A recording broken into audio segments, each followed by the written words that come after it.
बिस्मिल्लाहिर्रहमानिर्रहीम। आपकी crossing complete हो गई और सिट्टे आपके नीचे आ गए हैं। अब आपने क्या करना है जी? अब आपने ये करना है जो आप मैंने पिछली वीडियो में बताया था। इस वीडियो में थोड़ा सा मैं आपको रिकॉल कर दूं कि वो 20-22 दिन आपने 1.5 से 3.5-4 इंच पानी मुस्तकिल खड़ा करना है। अब आपने ये क्या करना है कि सिट्टा आपका दोधा मुकम्मल कर चुका है। अब आपने पानी को खुश कर देना है। क्या हो रहा है कि जी अब हमारा धान पकने की तरफ जा रहा है, धान सुनहरा होने की तरफ जा रहा है, तो हमने पानी को खुश कर देना है। किस तरह से खुश करना है कि एक दफ़ा पानी खुश कर लेना है, फिर हल्की आपाशी देनी है, फिर आपने अपने धान को चेक करना है कि मेरा धान पकने के करीब तो नहीं चला गया। अगर पकने के करीब चला गया है, जो थोड़ा टाइम पड़ा है, तो आपने फिर एक हल्की आपाशी दे देनी है। ये आपने अपने धान अपनी ज़मीनों के हिसाब से देखना है।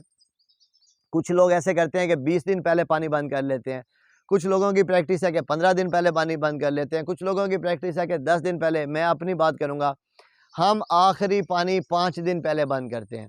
मैंने कभी धान का पानी बंद नहीं किया। हमारी इस दफ़ा 17-18 अक्टूबर को पहली कटाई हुई थी 1718 की। 17-18 अक्टूबर को हमारी 14 जुलाई की काश्त थी, 15 जुलाई की और 22 जुलाई तक हमने काश्त किया था। तो हमारी पहली जो कटाई हुई थी वो 17-18 तक हुई थी। मैंने 10-12 अक्टूबर तक पानी लगाया, 10-12 अक्टूबर को हल्का पानी दिया। अब करना क्या है कि एक दफ़ा आपने हल्का सा, बहुत ज़्यादा खुश्क नहीं करना, हल्का सा फील्ड खुश कर लेना है आप, ताकि थोड़ा अंदर पैर रखें तो थोड़ा पैर जो है आपका दबे। उसके बाद पतला सा पानी लगा दें। फिर थोड़ा आपने पैर रखा, देखा खुश्क हो गया, फिर हल्का सा पानी लगा दें। अच्छा, अब वो जो मैंने आपको एक बात बताई थी ना कि 30 दिन से लेके 56 दिन तक आपने पानी खुश करना है, यहाँ पर वो चीज़ आपको फ़ायदा देगी। किस तरह से फ़ायदा देगी कि वहाँ पर वो ज़मीन हार्ड हो चुकी है, वो सख्त हो गई होगी। यहाँ पर जब आप हल्की आपाशी करेंगे तो वो आपाशी और आपका पैर जो है वो ज़मीन बड़ी सहेगी और बड़ा ज़बरदस्त सिलसिलाकार बनेगा। अच्छा, अगर इन सारी वीडियोज़ को आपको इन सारी वीडियोज़ के अलावा मैं आप यहाँ, क्योंकि ये अब आखिरी वीडियो की तरफ हम जा रहे हैं, तो अब मैं 3 वीडियोज़ इसके अलावा बना रहा हूँ पैदावारी टेक्नोलॉजी की। एक फंगस के ख़िलाफ़ इसका क्या है, बीएलबी के ख़िलाफ़ इसका क्या, क्यों वो मैंने साइड पे कर दी अलहदा, क्योंकि 1718 जो है ये फंगस के ख़िलाफ़ इसकी बड़ी अच्छी क़ुव्वत मुदाफ़ियत है और बाकी सारे सिलसिलेकार भी। तो वो मैं चाह रहा था कि मैं एक वीडियो अलहदा ही मैं बना दूँ ताकि जो लोग हैं उससे मुस्तफ़ीद हो सकें। अब इस वीडियो को हम कंप्लीट कर लें पहले। इस वीडियो में ये है कि अब आपने अपने हिसाब से देखें, मैंने बता दिया कि मैंने 10 अक्टूबर को 12 अक्टूबर को पानी बंद किया और 17-18 अक्टूबर को कटाई कर ली, 8 दिन पहले पानी बंद किया। अब आप अपने हिसाब से देखें, अपनी ज़मीनों के हिसाब से देखें और उसको पानी बंद करें और उसको देखें कि क्या करना है।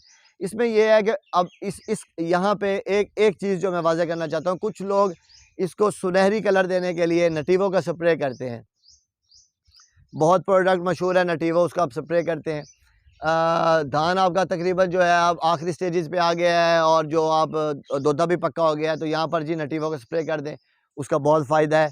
आप देखें, नेक ब्लास्ट को भी कवर करता है, दाने के ऊपर जो धब्बा आ जाता है उसको भी कवर करता है। वैसे मैंने नहीं किया, हमने आखिरी स्प्रे नहीं किया। हम चेक करना चाहते थे कि ये फंगस के ख़िलाफ़ कितनी क़ुव्वत मुदाफ़ियत रखता है। हमने कोई नटीवो का स्प्रे किया, हमारे धान के ऊपर कोई धब्बे नहीं आए। इसने ये साबित किया कि ये बहुत अच्छा। और मैंने एक वीडियो भी अपलोड की थी कि देखें, ये 1718 है और ये कायनात है, बिल्कुल साथ-साथ बनना था। तो मैंने एक वीडियो देखी थी, आप हमारी पुरानी वीडियोज़ में जाएँगे तो देखेंगे, वहाँ पर ये था कि जो हमारा 11-21 है उसके ऊपर धब्बे आए हुए थे और ये बिल्कुल साथ था, ये बिल्कुल सुनहरी खड़ा हुआ था, गोल्डन खड़ा हुआ था। उन सिट्टों के साथ मेरा जो मैनेजर है जंगीर, वो तस्वीर भी मैंने उसको अपलोड किया, वो तस्वीर भी बड़ी वायरल हुई थी। तो लेकिन अगर आप इसको स्प्रे करेंगे तो उसमें कोई ऐसी कबाहत नहीं है, आप स्प्रे कर सकते हैं। नटीवो का स्प्रे आप 75 दिन बाद जब करें, लेकिन 75 दिन बाद, 75 डेज़ के बाद 76वें दिन करें, 77वें दिन करें। तो यहाँ पर इस वीडियो को हम क्लोज़ करते हैं और अल्लाह ताला आपका हामी और नासिर हो। मैं आपको मज़ीद 3 वीडियोज़ जो हैं वो कर रहा हूँ। एक मैं बनाना चाह रहा हूँ इसके हवाले से, इसके फंगस के हवाले से और बीएलबी के हवाले से, और एक मैं बनाना चाह रहा हूँ इसकी पैदावारी टेक्नोलॉजी के हवाले से कि इसकी पैदावार कितनी ज़्यादा है और किस तरह से मैक्सिमम किया जा सकता है।